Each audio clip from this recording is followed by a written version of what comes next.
Hi, I'm Brexton, and welcome to Politically. Now, ever since last summer, when Donald Trump first announced he was running for the presidency, things have been crazy. But nobody imagined that a year later, here in June 2016, we might actually be looking at a President Trump. Now, I think that things got this way because ever since the guy first announced, everyone's blown him off as a joke. When he first announced, the media was always just thinking he was a joke. He wasn't going to win a single primary. But then came January and he actually started to win some primaries. But they still said, Donald Trump, no, he's not going to get the nomination. But now here we are in January 2016, and it's looking like he's going to be the Republican nominee. So I think it's time to start paying attention to the patterns instead of ignoring them and try and come up with as many ways as we can to prevent a Donald Trump presidency. So on the Democratic side, who is the strongest candidate to go up against Trump? Well, that's clear. It's Bernie Sanders. And we can see that through the polls. If you look at Hillary Clinton to Donald Trump, the average in a general election, the average is Hillary beats him by 5.5 points, which isn't bad. She beats him 44.1 to 38.6%. That's not bad. But in a Bernie Sanders to Donald Trump poll, um, the average in a general election is that Bernie would beat Donald Trump by 10.4 points. He beats him 49.7 to 39.3%.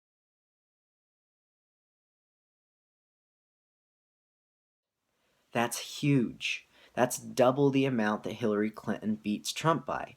Not to mention, if Bernie was the nominee, and these polls were correct, that would be historic, a landslide win. And that goes without saying that in some of the battleground states, the polls for each individual state, Hillary has lost to Donald Trump.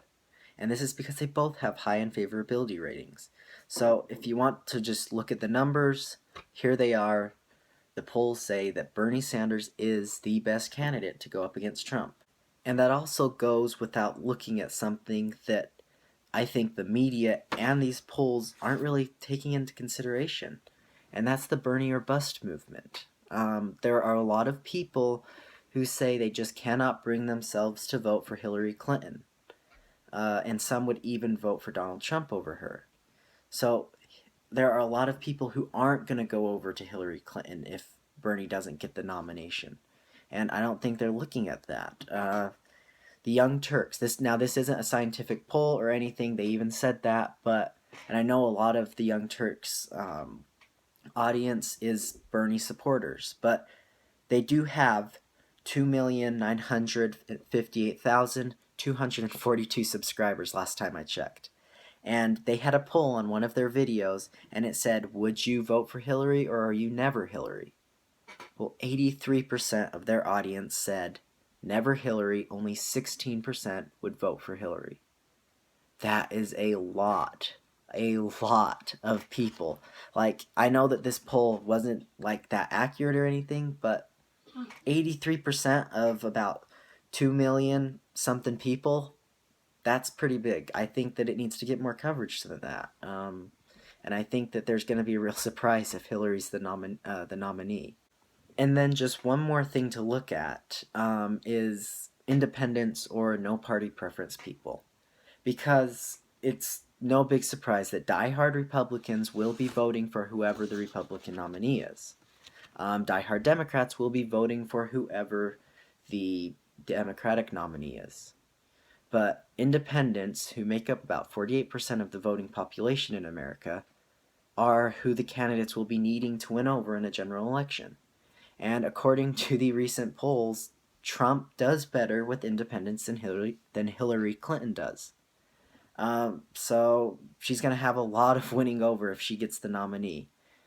Bernie does best out of all of them with independents. But if Donald Trump does become the president and he wins in November, it's not the end of the world. I know a lot of people who are saying that if Donald Trump becomes president, they're going to leave the country.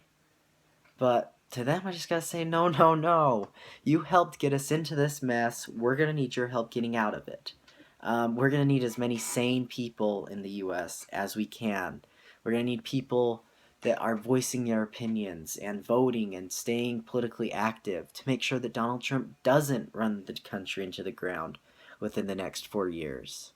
And then just take a minute and imagine if everybody who doesn't like Donald Trump just left the country. That would leave us with two things. One, Donald Trump, and two, his supporters.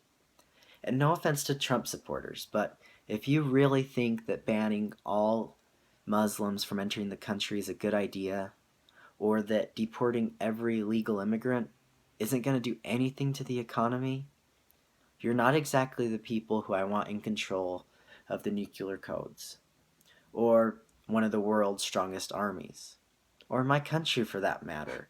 America has gone through a lot, so to just give up on it now just doesn't seem right.